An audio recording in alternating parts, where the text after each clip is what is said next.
Entrevista a Marcelo Martorelli por Deborah Goldstern. No vamos a negarlo, con Marcelo Martorelli arrastrábamos una deuda pendiente, que se remontaba a la publicación de nuestro estudio sobre la Tierra Hueca 1, en aquel extenso monográfico. Martorelli fue objeto de nuestra pesquisa, aunque en aquella oportunidad no fue posible conocer al hombre, que por más de 20 años llevaba estudiando uno de los temas más controversiales, dentro del extenso universo de los enigmas. Pero el destino tenía reservado una sorpresa, y hace unos meses finalmente se produjo el encuentro, que hoy confieso en su momento me causó una enorme impresión. En aquella oportunidad Marcelo me trajo como obsequio su último trabajo, Contacto Físico Establecido, continuación del llamado Planetario. Transcurrido un tiempo más que prudencial, Crónica Subterránea se contactó nuevamente con Marcelo, para pedirle accediera a un reportaje exclusivo con nuestro sitio, al cual aceptó gustoso. En esta primera aproximación, nuestro invitado profundiza, no solo en los misterios que rodearon la muerte de Steve Curry, sino que además, da cuenta de su relación con el enigmático, Ángel Coglanis, y por ende de Erx.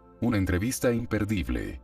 Deborah, al hablar de iniciación y por ende iniciados, parece hacerse referencia a una especie de utopía en franca extinción. Generalmente este tipo de educación parece hoy día no tener lugar en la sociedad que actualmente transitamos. Sin embargo, en tu caso, ese camino está más que documentado en base a experiencias que se remontan a tu niñez, y que se intensificaron en tu camino de adulto. ¿Sos consciente de este proceso?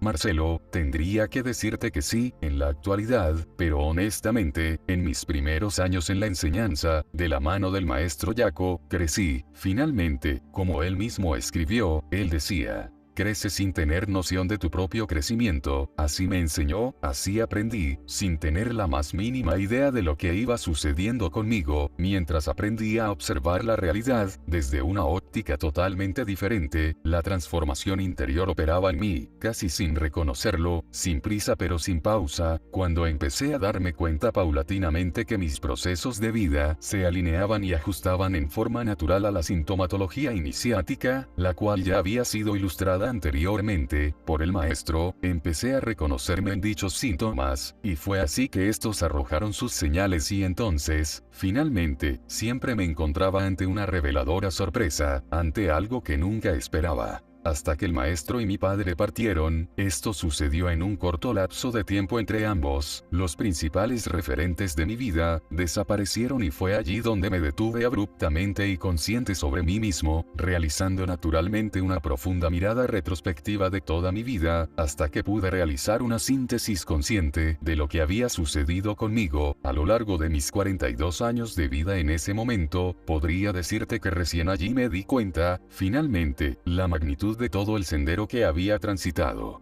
Deborah, prosiguiendo con tu educación espiritual, algunas de tus influencias primarias hacen mención a Ángel Cristo Coglanis, quien fuera clave en la historia de Erx. Contame cómo fue esa primera aproximación con el famoso enclave subterráneo, negado hoy día, pero con fuertes indicios de realidad.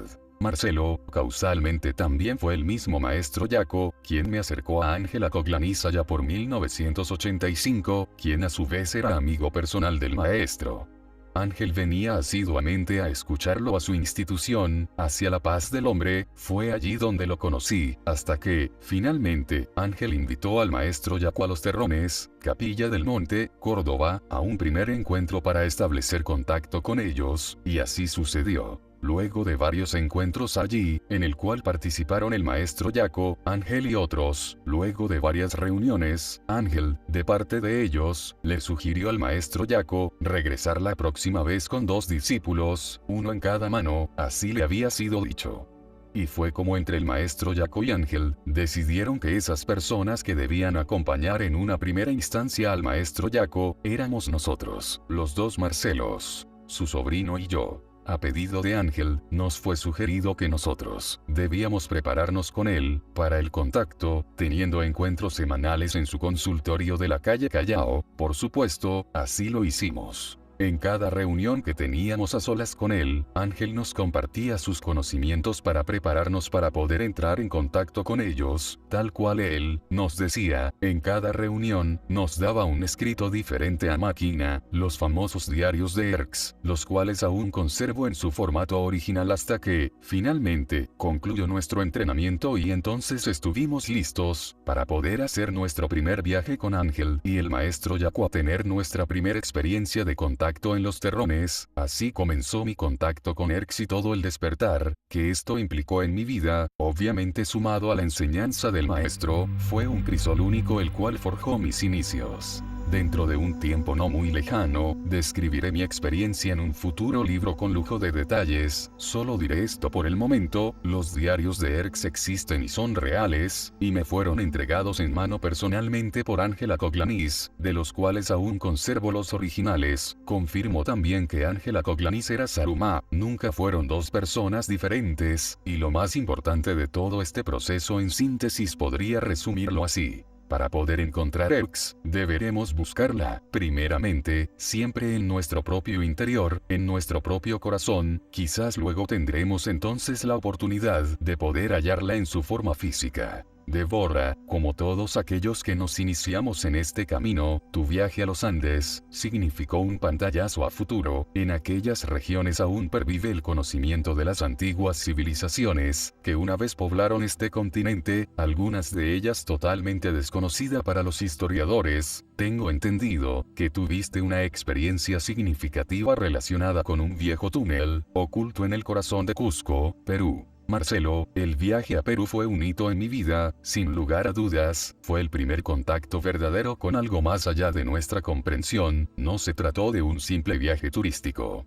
Si tuviera que relatar todo lo que allí sucedió, debería dedicar un libro entero a ese viaje y a la profunda aventura, trascendente e inolvidable que nos tocó vivir. Algo verdaderamente muy especial sincronizó en Kenko, en el Valle Sagrado de los Incas, en verdad, algo que habíamos ido a buscar al salir de viaje, pero que ya no esperábamos que sucediese. Habíamos caminado toda la tarde por el Valle Sagrado de los Incas, estábamos un poco cansados, pero decidimos seguir viaje e ir a las ruinas de Kenko. Cuando llegamos, paseamos alrededor de la montaña, donde estaban emplazadas las ruinas y luego decidimos subir a la montaña, que parecía como encantada. Las ruinas sobresalían visiblemente, creando un espectáculo visual muy particular. Recuerdo que mi amigo el chaqueño, con el cual viajaba, decidió en un momento bajar a dar una vuelta, ya que yo le pedí que quería quedarme en la montaña, descansando y reflexionando por un rato. Me senté en el piso de la montaña, cerca de la cima. Desde allí, podía observar claramente el Valle Sagrado y veía también a mi amigo, que ya había llegado hasta abajo. Detrás de donde yo estaba sentado, el pasto y la vegetación eran bastante altos y abundantes. Estiré mi brazo hacia atrás sin mirar, para apoyarme como en la pared de la montaña, y entonces poder respaldarme en ella. Fue enorme mi sorpresa, cuando de pronto mi brazo se hundió en la montaña y casi caigo. Corrí la vegetación que no me dejaba ver bien y, ante mi sorpresa, un túnel de 1 metro de ancho por 1 metro de alto se abría hacia adentro de la montaña. Me puse blanco, era lo que habíamos buscado durante todo nuestro viaje, y ahí estaba. Grité con toda mi fuerza al chaqueño, que se encontraba abajo, y él subió velozmente por la ladera preocupadísimo por mi llamado. No lo puedo creer, Marcé. Esto es impresionante, parece una entrada, ¿tenemos que entrar? No. Me dijo mi amigo sorprendido. Por supuesto. Afirmé, aunque en verdad, tenía un miedo atroz. Finalmente, decidimos hacerlo. Tomé la linterna que siempre llevaba conmigo y la encendí. El túnel realizado en la roca era sumamente oscuro y pequeño, mientras una fresca brisa provenía de su interior. Me arrodillé y entonces así pudimos entrar gateando, ya que era imposible hacerlo de otra forma. Por un momento, se cruzó por mi mente antes de entrar, que por el tamaño que tenía el túnel, si de pronto algo venía de frente, fuera una rata, un animal o cualquier otra cosa, iba a resultar prácticamente imposible eludirlo. Con ese pensamiento presente, tomé fuerza y me dije a mí mismo: a esto vinimos. Por supuesto, confiaba en que nada vendría de frente hacia nosotros. Con mi linterna alumbraba hacia adelante, sin embargo, no lograba ver mucho aún. Habíamos recorrido unos 30 metros cuando empecé a percibir una extraña sensación de malestar. Le decía al chaqueño que sentía el peso de la montaña en mi espalda y que a veces, a medida que avanzaba, parecía como si la montaña se fuese a desmoronar encima de nosotros y nos fuera a aplastar. Por momentos no me sentía nada bien, pero seguí insistiendo hacia adelante, hasta que logramos ver con nuestra linterna algo que bloqueaba el túnel. Bien en el fondo, nos habremos arrastrado unos cuantos metros hasta que de pronto el túnel se hizo más grande aún, más alto y más ancho, tanto que pudimos ponernos de pie ambos dentro del mismo túnel. La sorpresa nos dejó atónitos, cuando por gracia infinita, porque no me cabe otro calificativo, enfoqué con la linterna hacia abajo, hacia el piso exactamente delante de mí y descubrí que allí mismo había un pozo, que daba a una caverna dentro de la montaña. Simplemente, si hubiera dado y no creo que hubiera quedado vivo, pues la caída era de unos 7 u 8 metros de profundidad. Sorprendidos y asustados, iluminamos con la linterna dentro del pozo y vimos que hacia la derecha continuaba otro túnel que se dirigía más adentro de la montaña, pero en forma descendente. Sin lugar a dudas, si hubiéramos tenido equipos para poder bajar lo habríamos hecho. Pero eso no fue todo, el pozo estaba ubicado exactamente sobre el túnel, obstaculizando el avance más allá de él, pero cuando enfoqué con la linterna exactamente enfrente de nosotros, al otro lado del pozo, lo que allí había me electrizó. Encontramos un sillón construido en piedra, con sus apoyabrazos claramente definidos, justo frente a nosotros del otro lado del pozo. Lo saltamos y nos sentamos en él, de uno en uno. Nunca más en mi vida olvidé este suceso, que tomé para mí como una especie de bautismo subterráneo, concedido totalmente, y sin lugar a dudas, por la sincronicidad misma, ya que en esos años, se había despertado en mí una extraña e intensa pasión por todo lo que se refiere a túneles subterráneos y ciudades intraterrenas. Allí comenzó mi relación con la tierra interna, aunque en aquel momento no comprendí en absoluto la magnitud de los sucesos que nos habían acontecido y lo que estos significarían en mi cercano futuro. Deborah, sobre el maestro Raúl J. Albalá, Yaco, que denominaste el gran Mahatma de Occidente, comencé a interiorizarme a través de tus escritos, ya que aún habiendo desarrollado su trabajo en Argentina, me era enteramente desconocido. Sé que este maestro fue tu influencia máxima, y tu iniciador en los misterios de la Tierra Hueca. Algunos detalles que se desprenden de su enseñanza, revelan un gran conocimiento que a mi entender lo vinculan con las antiguas escuelas sufíes, del cual Gurdjieff fue uno de sus máximos cultores. ¿Coincidís? Marcelo, sin lugar a dudas, sin la presencia del maestro Yaco, mi vida no hubiera sido lo mismo. Él le dio sentido y destino a toda mi vida, mostrándome siempre la opción de elegir el sendero a transitar e impulsándome, permanentemente, a la transformación interior, con su amor, su compasión y su sabiduría. Sin él y su consagrada enseñanza, nada de todo lo acontecido hubiera sido posible, y como dicen las arcanas escuelas de misterio, la gran mayoría de los grandes iniciados, pasan prácticamente inadvertidos en su tiempo, aunque permanentemente, están sirviendo en la sociedad en forma consciente, al plan de evolución planetario. Ellos generalmente permanecen ocultos en el mundo, mientras se encuentran en presencia física, hasta que recién luego de su retiro del plano físico, y en su tiempo exacto y nunca antes, comenzará a revelarse su prodigio visionario, su legado de futuro, que irá apareciendo paulatinamente, acorde a la evolución de los tiempos y a la tolerancia del género humano.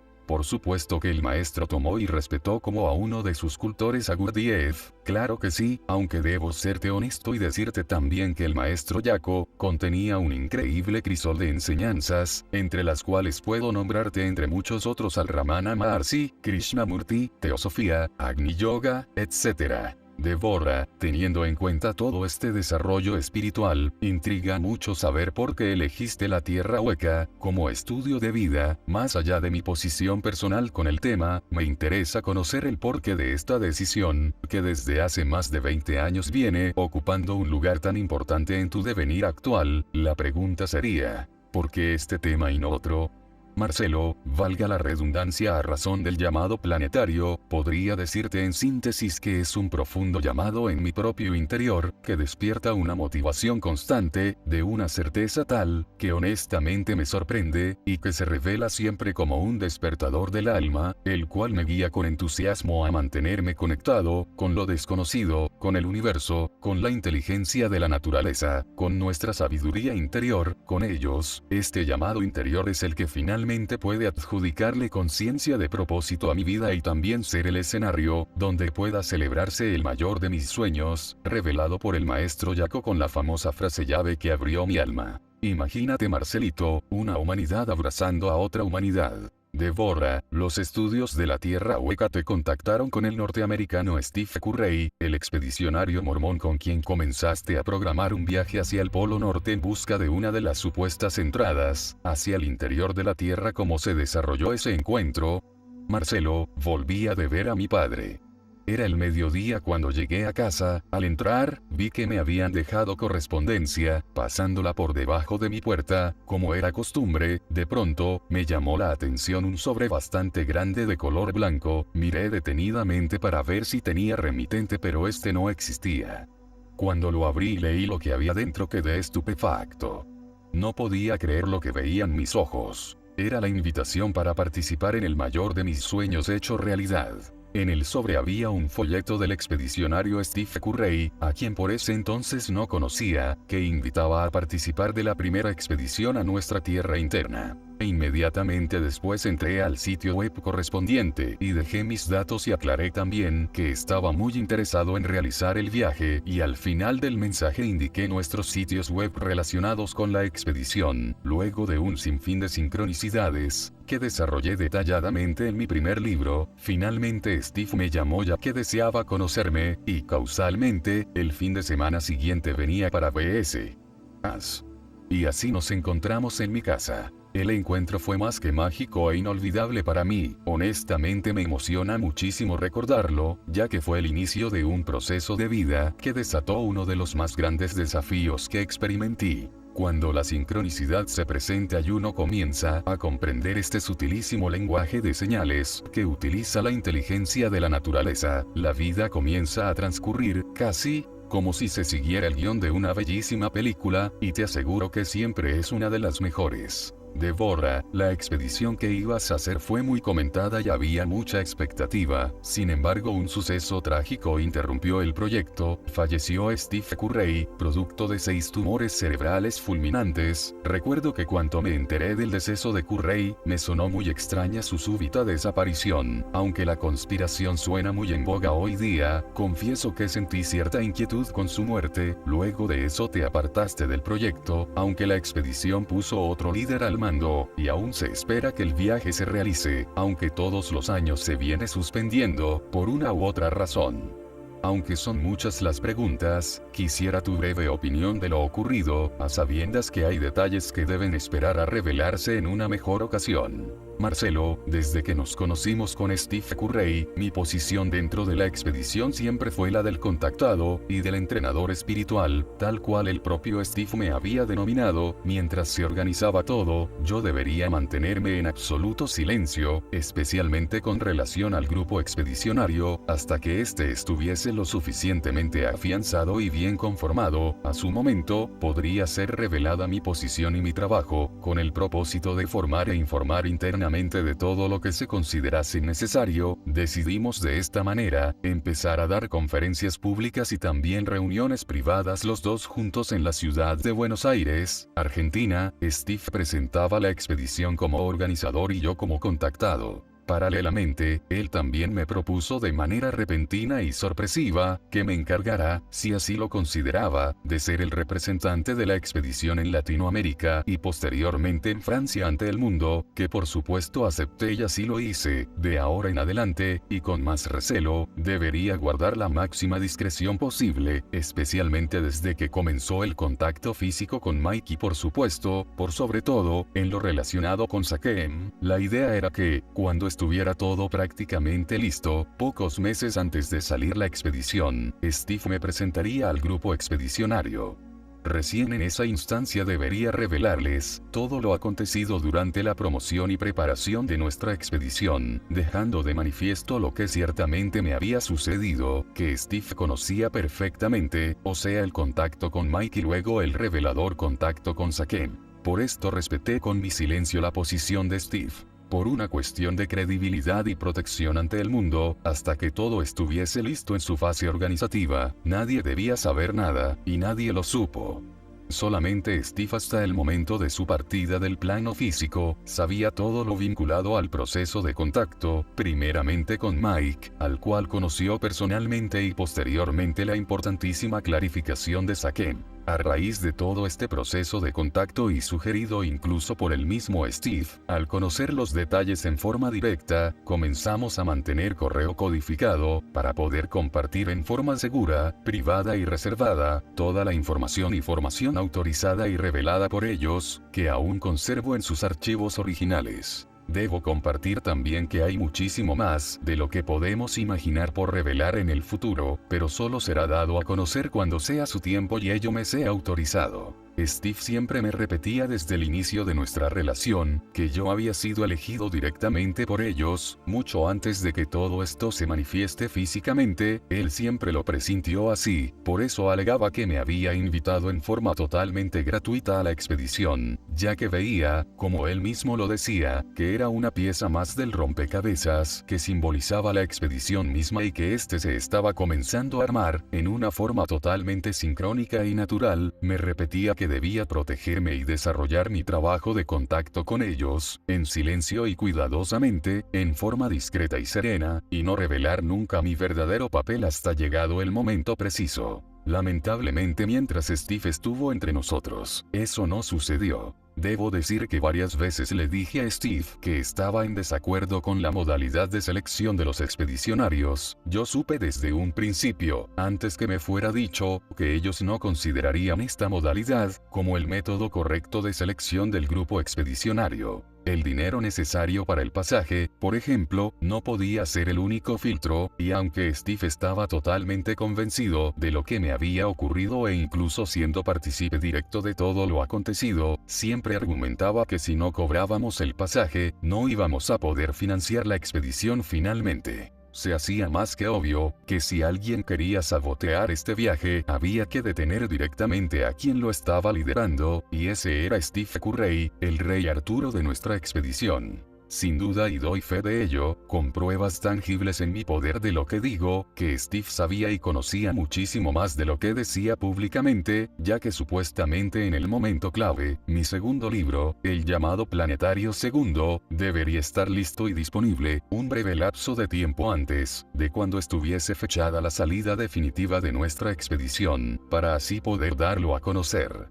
Así lo habíamos planificado con él. Mientras todo esto estaba sucediendo, Steve me llamó totalmente alarmado, lo percibí extraño en relación a nuestra última conversación, contrariado, con un tono grave y desesperado, diciéndome que no entendía en verdad lo que le estaba pasando. Me comentó que había sido atendido por los médicos, a raíz de un fuerte dolor de cabeza que no dejaba de sentir, y que estaba gravemente enfermo, pero que esto, de todas maneras, no iba a detener nuestra expedición, que ya había encontrado el avión que necesitábamos y que todo proseguiría su curso, con algunas variantes. Traté como pude de calmarlo en ese momento, pero mis intentos fueron en vano, ya que yo mismo no podía dar crédito de lo que me decía. Lamentablemente esa fue la última vez que escuché su voz. Y jamás sospeché siquiera que Steve podía morir, honestamente me parecía más que inverosímil que esto ocurriera. Sin embargo, el destino había sido echado, y este se llevaría a una de las personas más importantes de toda mi vida.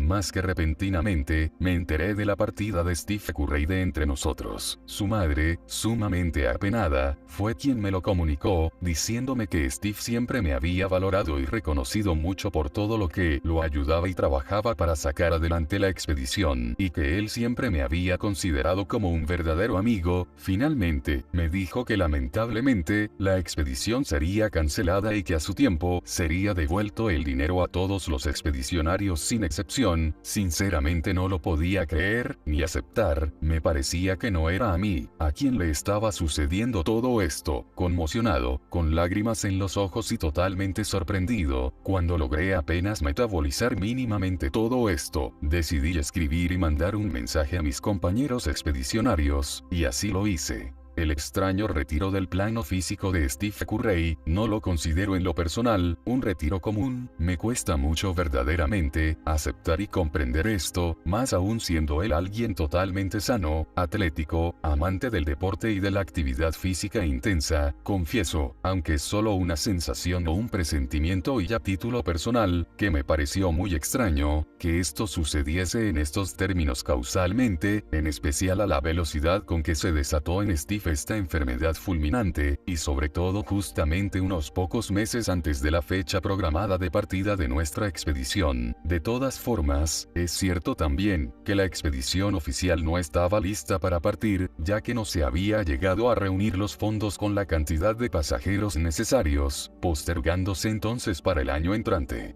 Presiento que mi percepción es poco errada, en relación a esta sensación de profunda extrañeza, ya sea que la partida de Steve se haya dado por alguna forma o razón desconocida, a la cual me inclino, o por el designio de la naturaleza misma. Me pregunto una y otra vez seriamente, ¿qué habrá gestado, a tan gran velocidad 6 tumores cerebrales en Steve?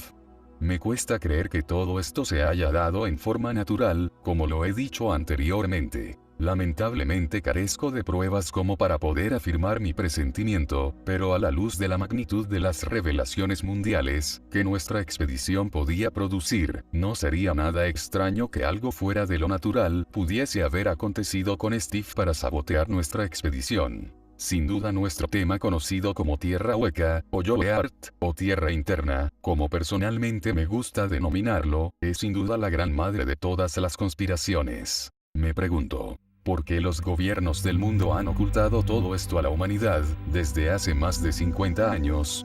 ¿Por qué no hay claras imágenes satelitales de nuestros polos norte y sur, reveladas masivamente a la humanidad, como si lo hay de cualquier otra parte del mundo? Sabemos que de realizar el viaje, no deberíamos guiarnos por sistema GPS, porque de hecho se ha descubierto que también manipulan este tipo de información, especialmente si se trata de los polos. Porque hay una desesperada disputa territorial, por parte de los gobiernos de los países involucrados por tomar territorio en la Antártida. ¿Qué saben ellos que nosotros no sabemos? O por supuesto la clásica pregunta del público en general, o de los pseudos académicos de la actualidad, e incluso de los obtusos científicos de nuestro tiempo, aunque sus mentes se han comenzado a expandir a nuevas fronteras de la mano de la física cuántica. Como con la tecnología actual, no se ha descubierto aún todo esto. Simple y sencilla respuesta: por supuesto que lo han descubierto. Aún más, con la tecnología actual, pueden ocultar holográficamente lo que deseen, por infinidades de razones que el lector deberá investigar y descubrir por sí mismo. Con tanto ocultamiento y conspiración, ¿no resulta demasiado sospechosa la fulminante enfermedad y muerte de Steve Curry? Con la tecnología actual podrían estos conspiradores haber inducido estos tumores en Steve y así hacerlo desaparecer, para sabotear nuestra expedición.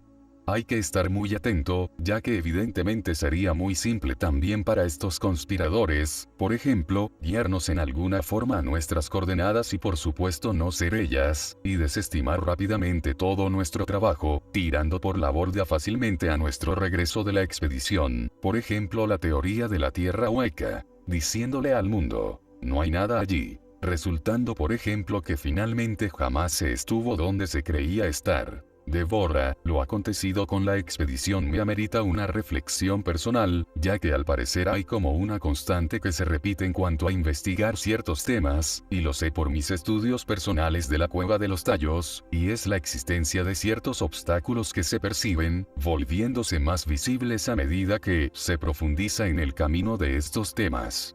Lo mismo puede adjudicarse a lo sucedido con Acoglanis en Erx, así como la muerte de Steve Curry en el momento crucial de la expedición. Otro tanto lo ocupa el fenómeno OVNI.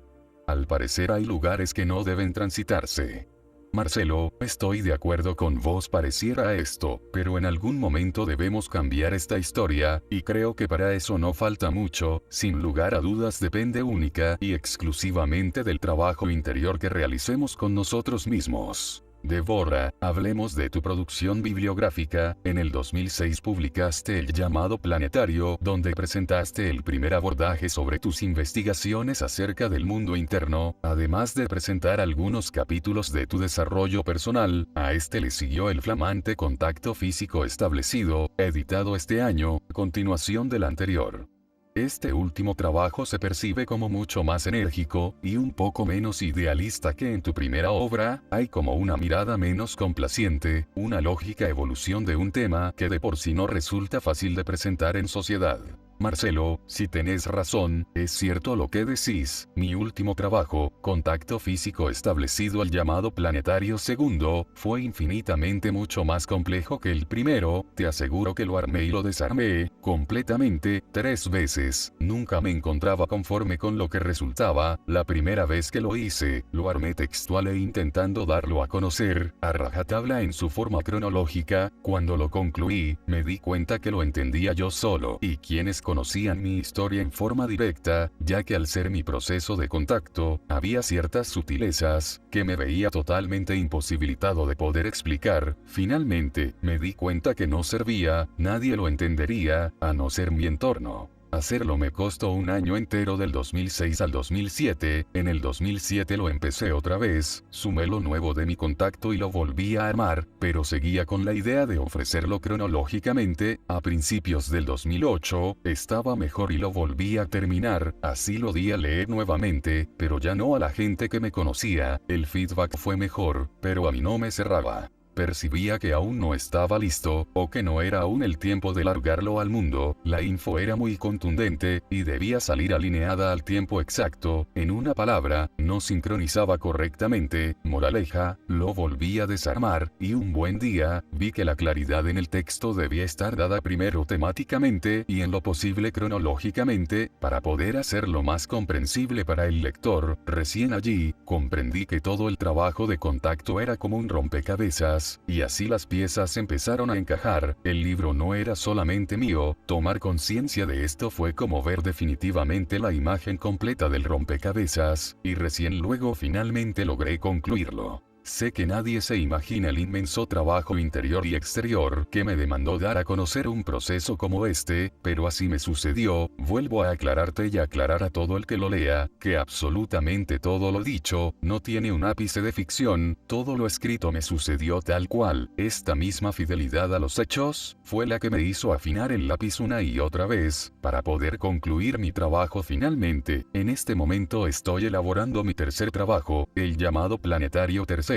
y a título de primicia para quienes me siguen desde el inicio, les cuento que Mike ha regresado, y obviamente ha traído consigo un sinfín de desafíos y despertares, que honestamente, superan ampliamente mi capacidad de imaginación. Solo puedo decirles, prepárense, porque el futuro ya está aquí hoy. Débora, llevas adelante una ONG, Fundación PEA, Paz, Ecología y Arte, abocada a la cultura de la paz, con base en Latinoamérica. En cierto modo, esta iniciativa solidaria me recuerda al trabajo desarrollado por el gran Nicolás Roerich. Contame un poco de esta obra tan importante y poco conocida. Marcelo, causalmente actualmente, estamos desarrollando la campaña Proyecto 1000 Banderas para 1000 Escuelas, conjuntamente con 1000 Milenios de Paz, de la mano de Inés Palomeque, en la cual establecemos embajadas de paz, entregando la bandera de la paz, creada por Nicolás Roerich, como símbolo representativo de la cultura de paz, e instituciones y colegios que así lo requieran, por supuesto en forma totalmente gratuita. Somos los introductores en nuestro país a nivel nacional,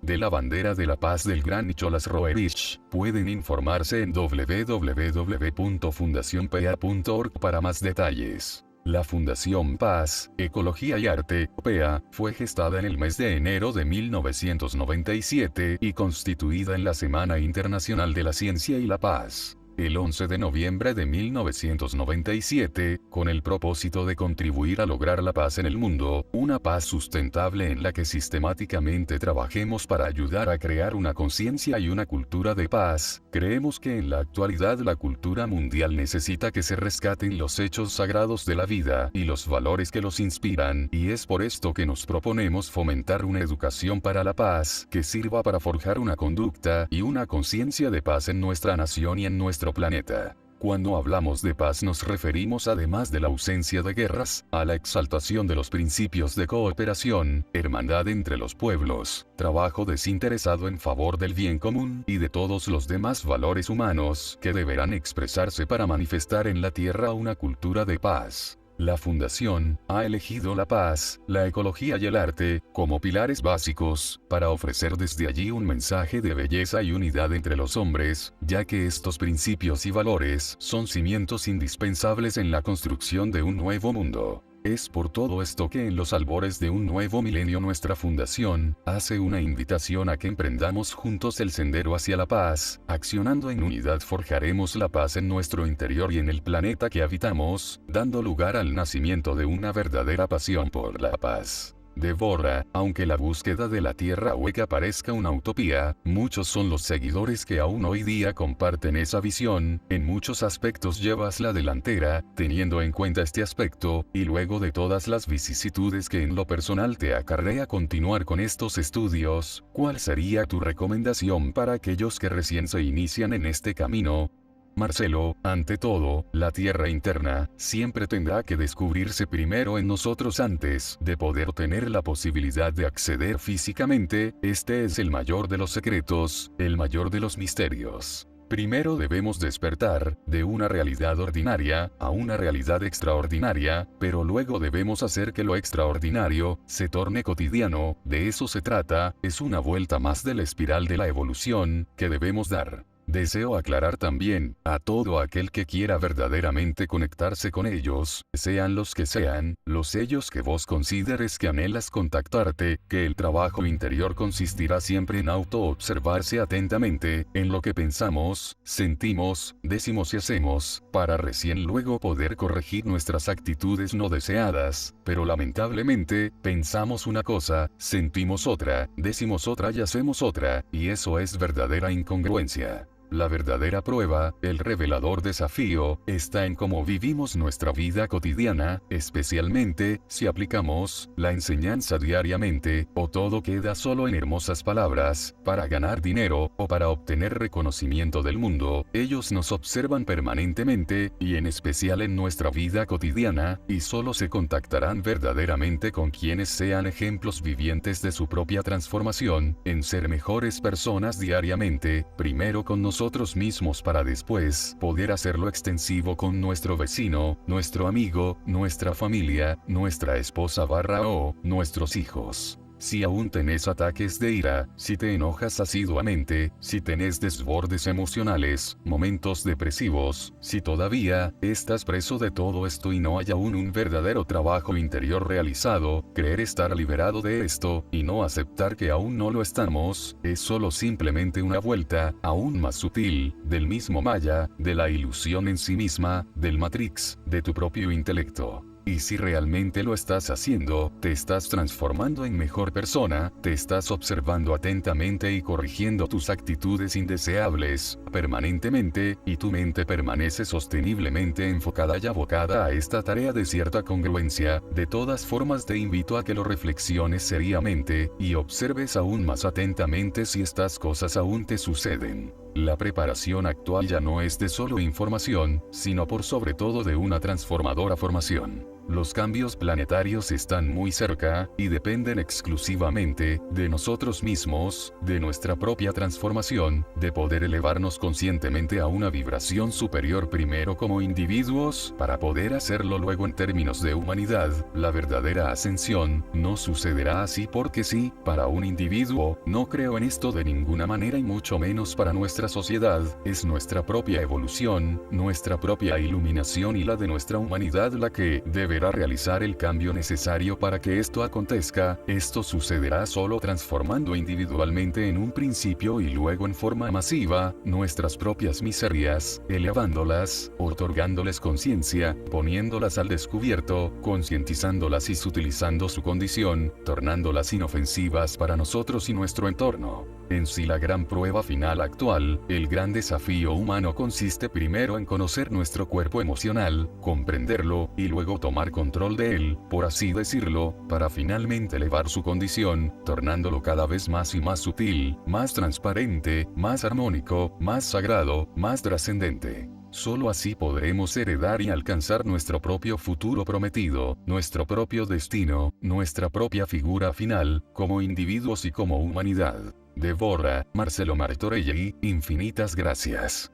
1. Véase, Tierra Hueca, madre de todas las conspiraciones. Parte primero. Parte segundo. Parte tercero. Parte final. Opinión de Crónica Subterránea. Los lectores del sitio conocen de sobra el pensamiento que esta investigadora sostiene sobre la Tierra Hueca, que se evidenciara con la publicación del monográfico que se diera a conocer hace unos cuantos años. Desde ese entonces mucha agua corrió bajo el puente, aunque nuestra posición no varió por el momento. Sin embargo, Marcelo Martorell es la primera persona que esta escritora le concede verdadera autoridad, por lo menos para sentarse a discutir este tema, y que además demuestra una humildad y generosidad poco común, lo cual lo sitúan en un nivel muy elevado, distinguiéndolo de los fanáticos tierrahuequistas, que suelen pulular por la red. No hay dudas, que al hablar de Marcelo Martorell, estamos ante un verdadero iniciado. El futuro dirá, si nuestros caminos por ahora bifurcados en cuanto a la búsqueda emprendida, en algún punto se cruzarán. Débora Goldstern, Marcelo G. Martorell. Fuente, crónicasubterránea.blogspot.com.